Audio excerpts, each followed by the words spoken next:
नमस्कार दोस्तों, स्वागत है आपका आपके अपने YouTube channel RKM studies centre पे। तो दोस्तों फाइनली जो है आपका झारखंड बीएड एंट्रेंस एग्जाम 2023 का एग्जाम हो चुका है और आज के इस वीडियो में हम बात करने वाले हैं आपका हिंदी में जो प्रश्न पूछा गया था उसका एक्यूरेट एकदम सटीक आंसर के बारे में। ठीक है, आप जो है वो अपना आंसर यहाँ से करेक्ट कर सकते हो। यहाँ पे जो भी आंसर हम आपको बताएंगे 100% सही आंसर आपका रहने वाला है। ठीक है, तो देखिए किस टाइप का क्वेश्चन पूछा गया था, यहाँ पे आप देख सकते हो। देखिए सभी जो सेट थे आपका 4 सेट, चारों सेट में आपका क्वेश्चन जो है वो सेम रहता है, बस क्वेश्चन को जो है वो क्वेश्चन का पोजीशन कह सकते हैं चेंज कर देता है। ठीक है, पहला क्वेश्चन तीसरा की जगह, तीसरा क्वेश्चन पहला की जगह, तो उसका जो है वो स्थान केवल चेंज कर देता है, तो वो आप ध्यान दीजिएगा। तो ये यहाँ पे जो क्वेश्चन है वो आपका सेट सी है। ठीक है, सेट सी है। पहला जो प्रश्न पूछा गया था वो है आपका हिंदी भाषा में व्यंजनात्मक संज्ञाएं नहीं है।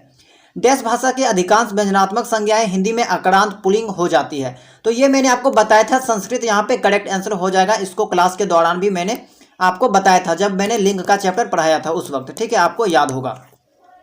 चलिए सेकंड जो क्वेश्चन था आपका का के की विभक्तियां डैश कारक के अंतर्गत आते हैं। तो संबंध कारक के अंतर्गत मैंने कई बार आपको बताया था कि हिंदी में आप कारक में जो है वो सबसे इंपॉर्टेंट है इसका विभक्ति चिन्ह, वहां से प्रश्न पूछा जाता है और इस बार भी आपका प्रश्न पूछा गया था। इसका राइट आंसर हो जाएगा संबंध कारक। ठीक है, तीसरा क्वेश्चन डैश वाइज क्रिया बहुधा अस्थतकता के अर्थ में आती है, जैसे वहां कैसे बैठा जाएगा और लड़के से नहीं चला जाता, तो कौन सा वाइज यहाँ पे प्रयोग किया गया है। अगर आप लोग हिंदी का जो वन शॉट वीडियो था उसका लिंक हम आपको दे दिए थे, अगर उस वीडियो को आपने देखा होगा तो आपको जो है वो ये आंसर सही आप करके आए होंगे। ठीक है, तो यहाँ पे इसका जो राइट आंसर होगा भाववाच करेक्ट हो जाएगा। ठीक है, भाववाच।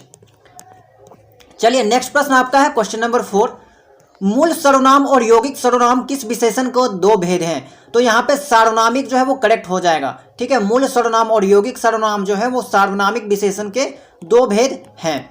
नेक्स्ट है आपका सार्वनामिक विशेषण किससे बनते हैं, तो क्रियाओं से, सर्वनाम से, तो सर्वनाम यहाँ पे करेक्ट हो जाएगा। ठीक है, सर्वनाम जो है वो यहाँ पे करेक्ट हो जाएगा। किसी वाक्य में संज्ञा की विशेषता बताने वाले सर्वनाम शब्द को सर्वनामिक विशेषण कहते थे। ठीक है, तो ये सब चीज़ें हमने आपको पढ़ा रखी थी सर्वनाम के बारे में, विशेषण के बारे में, एंड आई होप कि आपने क्लास को देखा होगा, सही से टिक करके आए होंगे।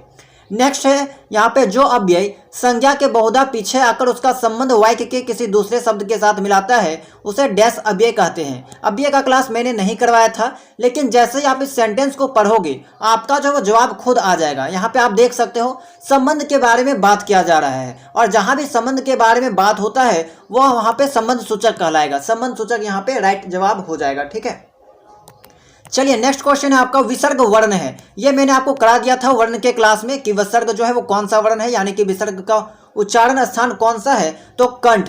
कंठ जो है वो विसर्ग का उच्चारण स्थान है, ये हमारा यहाँ पे सही हो जाएगा।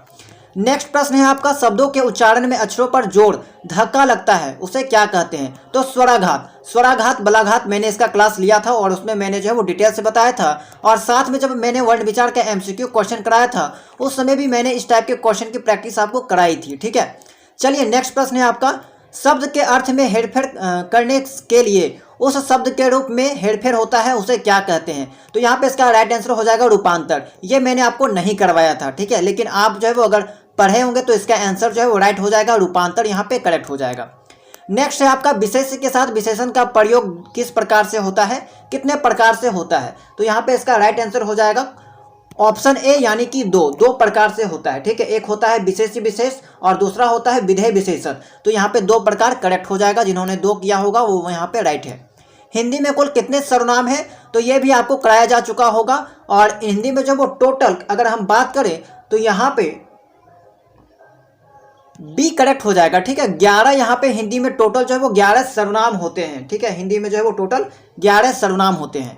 चलिए नेक्स्ट क्वेश्चन है आपका 12, ब्राह्य प्रयत्न के अनुसार वर्णों के कुल कितने भेद हैं। ये मैंने आपको करा दिया था क्लास में। ब्राह्य प्रयत्न के अनुसार जो है वो वर्ण के यहाँ पे अगर हम बात करें तो 2 भेद होते हैं। ठीक है, ब्राह्य प्रयत्न के अनुसार वर्णों के 2 भेद होते हैं। नेक्स्ट है आपका घोष और अघोष से रिलेटेड क्वेश्चन। कई बार मैंने आपको क्लास में करवा चुका था कि घोष और अघोष वाला पढ़ लीजिएगा, आपको पूछा जा सकता है। ठीक है, तो घोष वर्ण यहाँ पे जो है आपका क्वेश्चन नंबर 13 का यहाँ पे राइट आंसर हो जाएगा अघोष, यानी कि जिन वर्णों के उच्चारण में स्वर तंत्रिका में कंपन जो है वो उत्पन्न होता है। हम यहाँ पे अगर हम अपना नोट्स के बारे में बात करें तो यहाँ पे मैंने जो है वो इस क्लास को अपने नोट्स के से करवाया था, जिसमें मैंने सभी क्वेश्चन को इंक्लूड किया हुआ था। ठीक है, जिन वर्णों के उच्चारण में स्वर तंत्रिका में कंपन नहीं होता है तो उसे हम लोग अघोष वर्ण कहते हैं। और इसके अंतर्गत प्रत्येक वर्ग का प्रथम वर्ण, द्वितीय वर्ण, इसके अलावा तीनों जो स होते हैं वो यहाँ पे इंक्लूड किए जाते हैं। ठीक है, तो ये आई होप कि आपको ध्यान में होगा, तो सही करेक्ट करके आए होंगे। नेक्स्ट है आपका मूल स्वरों के मेल से बने हुए स्वर कहलाते हैं। तो मूल स्वरों के मेल से बने हुए स्वर जो है वो आपका संधि स्वर कहलाते हैं। ठीक है, संधि स्वर यहाँ पे आपका करेक्ट हो जाएगा, राइट। चलिए नेक्स्ट सवाल है आपका, यदि मुंह से पूरा श्वास निकाला जाए, यदि मुंह से पूरा श्वास निकाला जाए तो यहाँ पे कौन सी ध्वनि तो शुद्ध डैश ध्वनि निकलती है, तो यहाँ पे निर्नुनासिक हो जाएगा। ठीक है, निर्नुनासिक, यानी कि यहाँ पे जो वर्ण आते हैं उसके उच्चारण के साथ श्वास जो है वो मुंह से बाहर निकलती है, तो निर्नुनासिक यहाँ पे करेक्ट हो जाएगा। तो दोस्तों यहाँ पे मैंने आपको हिंदी के 15 क्वेश्चन का एक्यूरेट 100% सही जवाब बताया है। एंड आप जो है वो कमेंट सेक्शन में बताइएगा कि आपने 15 में से कितना सही किया। ठीक है, 15 में से आपने जो वो कितना मार्क्स सही किया। और जल्द ही हम आपको इंग्लिश का, टीचिंग एप्टीट्यूड का और रीजनिंग का 100% एक्यूरेट जवाब जो है, जवाब के साथ जो वीडियो यहाँ पे अपलोड कर देंगे। ठीक है, तो अगर आप लोग चैनल में नए होंगे तो चैनल को सब्सक्राइब कर लीजिएगा। और फ्यूचर में इसी तरह बीट से रिलेटेड अपडेट पाने के लिए चैनल को सब्सक्राइब जरूर कर लीजिएगा। टेलीग्राम चैनल से नहीं जुड़े होंगे जुड़ जाइएगा। ठीक है, तो मिलते हैं हम लोग जल्द ही नेक्स्ट वीडियो में नए टॉपिक के आंसर के साथ।